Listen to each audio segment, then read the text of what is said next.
Pour se déplacer efficacement en ville, à votre avis, faut-il être rikiki comme la Smart ou mouse costaud comme le Hummer?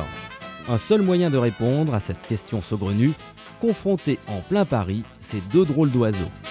D'un côté, voici la plus petite voiture au monde, la Smart. Après des débuts difficiles, elle parvient enfin à percer, et ce n'est que justice, car elle ne manque pas d'atouts, à commencer par sa bouille rigolote. Cet œuf sur 4 roues ne mesure que 2,50 m de long. Malgré cet encombrement réduit, elle réussit le tour de force de proposer 2 grandes places suffisantes pour accueillir 2 adultes. L'intérieur est résolument ludique, avec une planche de bord à mi-chemin entre le style cartoon du Fiat Multipla et les jouets Play School. Dans le coffre sous le plancher se trouve un petit 3 cylindres de 600 cm3 qui développe 45 chevaux. Une puissance amplement satisfaisante pour déplacer les 720 kg de la Smart. Revers de la médaille, cette auto strictement urbaine manque singulièrement de fonctionnalité et de polyvalence. De l'autre côté, voici la plus grosse auto du monde, si l'on peut encore parler de voiture, le Hummer. Conçu par AM General Corporation à la demande de l'armée américaine, il s'est notamment illustré durant la guerre du Golfe. Pensé plus comme un camion militaire que comme un tout-terrain, le Hummer en impose.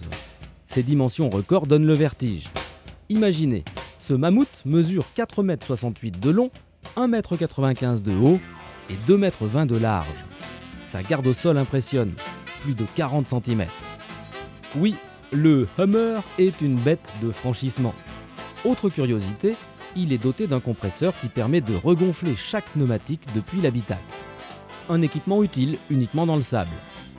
Encore plus fort, le Hummer dispose de crochets d'arrimage destinés au parachutage depuis un avion.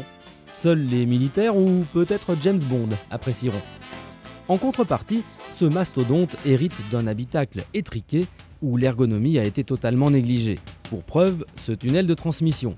Il fait bien à lui seul 1,20 m de large. Le capot du Hummer renferme un gros V8 turbo-diesel qui revendique une puissance de 195 chevaux. Ce n'est pas de trop car la bête pèse plus de 3 tonnes à vide. Et à propos de bête, voici ce qui se passe lorsque la grenouille tente de se faire plus grosse que le bœuf.